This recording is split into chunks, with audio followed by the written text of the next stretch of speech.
I've missed more than 9,000 shots in my career. I think what made him so special as a marketing icon is that he was natural. Today, when everyone really tries to be like Mike, they're trying so hard to invent a persona. I think that people see through that and it doesn't stand the test of time. I've failed over and over and over again in my life. And that is why I succeed. Good afternoon, everyone, and welcome once again to Bulls basketball, playoff basketball, as we move to the Eastern Conference Finals, the Bulls and the Indiana Pacers. These two teams were 2-2 in the regular season, but the rivalry really begins on a Sunday afternoon in Chicago. Miller and Jordan and a cast of characters that is not afraid to win. Here's Michael, slips and falls down, gets back up into the lane, hops through, falls, fires on the rim, it is good. The Indiana Pacers, with their outside shooting and physical play, were a team custom-built to defeat Michael and the Bulls.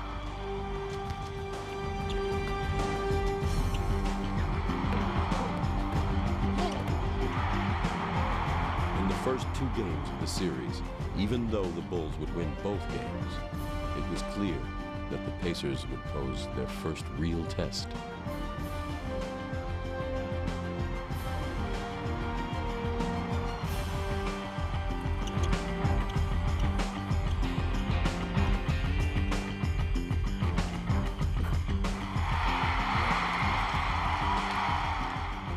Rose backs in, now Rose, stripped by Michael, stolen by Scott.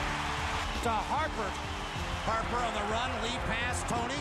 Kukoc, to Michael, he dunked the ball away. Oh my!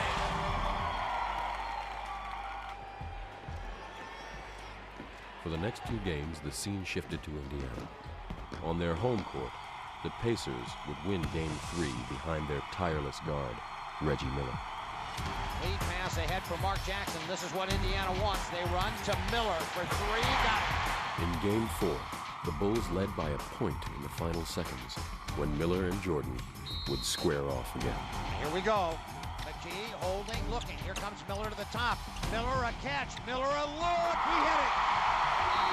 Reggie Miller knocked it down. 4/10 of a second left.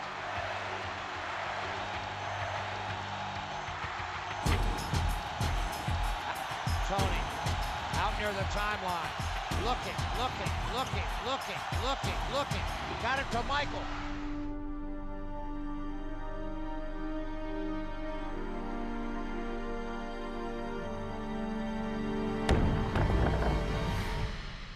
And it went in and out. Hit the board and spun out, and Indiana wins the game. With the series tied at 2, fatigue was taking its toll on the Bulls. And meanwhile, out west, the Utah Jazz were rolling towards the finals. Led by future Hall of Famers Karl Malone and John Stockton, the Jazz dominated the Western Conference playoffs and would have 10 days rest, while the Bulls and Pacers continued to battle in the East. The Bulls lost another game and would have to go the full 7 in a series for the first time in years. By the end of Game 6, doubters were saying that Michael was finally running on empty. Bulls trail by 2. Here we go. MJ one-on-one with McKee. Michael a drive, tripped off his feet, and McKee stole the ball, and that's going to do it. That will do it. Indiana's going to win it. You know, he may have been devastated that night, and I assume he was. But he had the ability to believe that we were going to win and he was going to do well. Probably one of the most remarkable shots that everybody remembers is the shot he made against Cleveland. The inbounds pass comes into Jordan. Here's Michael at the foul line. A shot on Elo. Good! The Bulls win! They win! But they don't remember that the night before he missed 3 out of 6 foul shots that would have sealed the game for us. And we wouldn't have had to go to the 5th game. The normal player would have said, oh, it cost us this opportunity, and probably beat themselves up over it. Michael, the next day that we played Cleveland, got on the bus and said, have no fear, we're going to win this ball game. If we sit here and worry about what people think of us, then we don't have a chance. You still got to come through Chicago. Utah, Indiana, they still got to come through Chicago. I don't care what happens today, I don't care what happened in the other series. Still got to come through Chicago. We will win Game 7. Indiana, the ball, Michael, a steal. MJ on the run, he will take the ball. Michael was facing the ultimate elimination, lose and end his career on a note of defeat. Despite Michael's promises, the Pacers led by 13 points early on. Then Michael led the Bulls on a furious rally. Circles, he's loose, driving and dunks the ball and a foul. It was the kind of run that had led the Bulls to their 5 previous championships. But there was still a half of basketball to play. Here we were in the conference finals. In the 7th game, we were down going into the 4th quarter. And I thought maybe this is it. Maybe we've had the last hurrah. But something rose up in these players, led by our hero.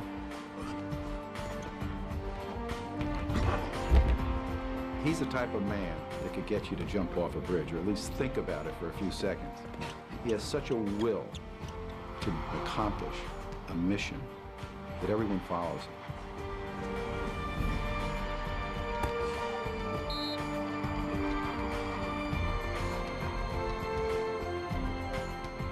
Michael back to the top, and now the switch made back by McKee. Michael to the lane, dumped out to Luke, 17-footer, bang! Down the well it goes. MJ on the run to Kerr for 3, come on! MJ, ball away, jumper shot is good, and a foul! They may have had tired legs, but Michael and the Bulls grew stronger in the game's final minutes.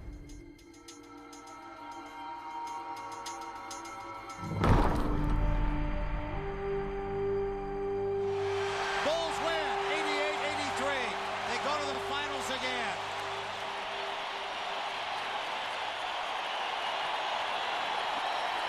Michael, you're a tired man, aren't you? I'm exhausted. But that's what it took to get to where we have to go. I mean, everybody had to leave it on the floor, and there's no tomorrow. It's the last dance, so we got to give everything we got. They're rested. You guys are fatigued, but I know you'll be ready to play on Wednesday. Our hearts are not fatigued. That's the most important thing. All right, Michael, great job. Before making his final exit, Michael had to take one more walk through the spotlight.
If you walk through a crowd with Jordan, you see the same thing he sees. You see all the eyes aiming in. And I asked, what do you see in the crowd? And he said, sometimes I'll see a father and a son. They may not think I've even noticed them. But sometimes Jordan would say, I wonder if they have any idea how much I'd like to be them. Last night, we began the show with the disappearance of Michael Jordan's father. Tonight, the worst fears have come true. James Jordan was found dead, the victim of an apparent murder. When my father died, I had him for 32 years. I was very lucky. Yeah, I looked at it as being lucky, not as being disappointed that he wasn't around anymore. I was lucky that he was there when I needed him, that he could influence my life to look at situations that I use to help make my decisions to this day. Some kids never have that. Sure, I would love to have him now, but people are put on this earth for a reason, and you utilize the time that you're here. You never know when that's going to be taken away from you. That's one thing he taught me. But while he's here, or while they're here, they should make an impact on someone's life. And he made an impact on my life. That's what bringing me into this world. After the third championship, my father kept kind of hinting towards me playing baseball. Stop playing basketball. Why don't you give your baseball a shot? Because that's what he actually got me started playing. When I was 6 years old, I played baseball, and he felt that I could play baseball and do it with the same conviction and attitude that I played basketball. Every day, the first person there before the sun would be Jordan. And he was there because he wasn't good. He would work with a batting instructor and work all day long and be the last person to leave every night also. Strike three. Money's no damn usual. But he's trying. Say hey, he's no Willie Mays. But he's trying, man. What it did teach me was don't be afraid to try. The worst thing that can happen is it doesn't pan out the way that you envision it. But at least you know that by giving it a shot. People were basically saying that I didn't have no reason being in the sport, and I was degrading the sport. When those negative things started to happen, the only thing I wish my father was there to give me the positive reinforcements that I needed. I asked him what it was like for him in the morning, and Jordan said, I get up before the sun comes up, and I make myself some breakfast by myself. He was down there alone. And I get in the car, and I'm driving to spring training, and there's no one really out on the roads yet. And I look at the seat next to me, and I see my dad. And I talk to him. I think to myself, Pops, we're doing this. We're doing this together.